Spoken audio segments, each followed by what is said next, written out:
मन बहुत चंचल होता है, इसलिए वह अशांत रहता है और मन में जब तक अशांति रहेगी, व्यक्ति हजारों सवालों से घिरा रहेगा। व्यक्ति को जब तक मन में चल रही सवालों के जवाब नहीं मिलेंगे, उसका मन अशांत ही रहेगा। मन को नियंत्रित कैसे किया जाए और मन को कैसे समझा जाए? गौतम बुद्ध की इस कहानी में उन्होंने मन को जानने के लिए 6 चरणों के बारे में बताया गया है। शुरुआती 5 चरणों को जाने बिना आप मन को नहीं समझ सकते हैं। तो चलिए जानते हैं इस कहानी के बारे में। एक बार एक व्यक्ति गौतम बुद्ध के पास गया और पूछा कि मन को नियंत्रित करने का पहला चरण क्या है?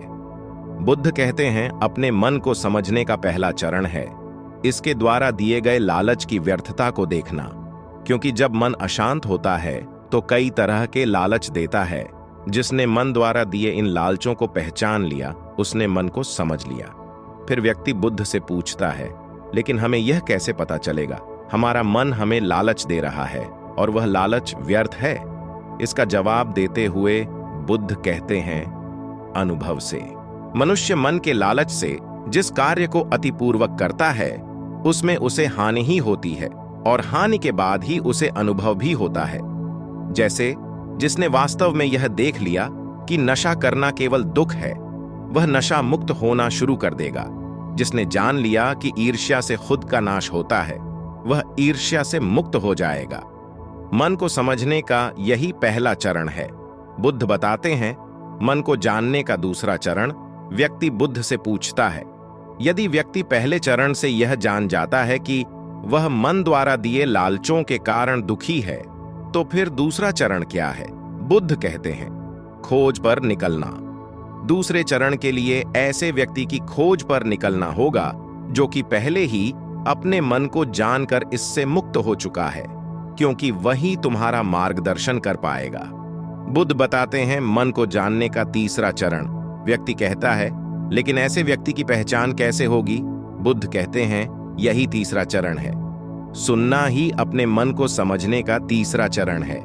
व्यक्ति कहता है, क्या इसे देखकर पता नहीं किया जा सकता?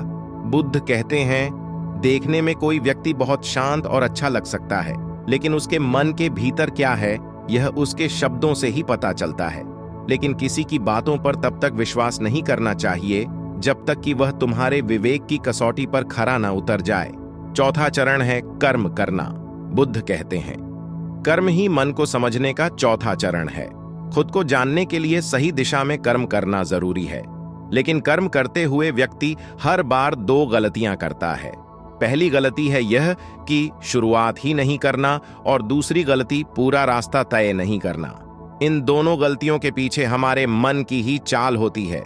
व्यक्ति अपने कर्म को पूरा इसीलिए नहीं कर पाता क्योंकि वह सोचता है कि मैं कल से शुरुआत करूंगा तो कोई यह सोचता है कि मैं असफल हो जाऊंगा। इन गलतियों का मुख्य कारण है जागरूकता की कमी। इसके बिना मन व्यक्ति को उसके सही दिशा में चलने नहीं देता। मन को जानने का 5वां चरण है जागरूकता।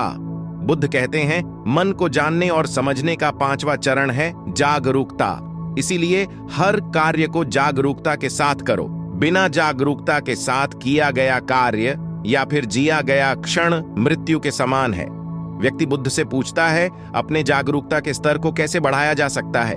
बुद्ध कहते हैं, ध्यान से। ध्यान ही मन को जानने, समझने और नियंत्रित करने का अंतिम चरण है।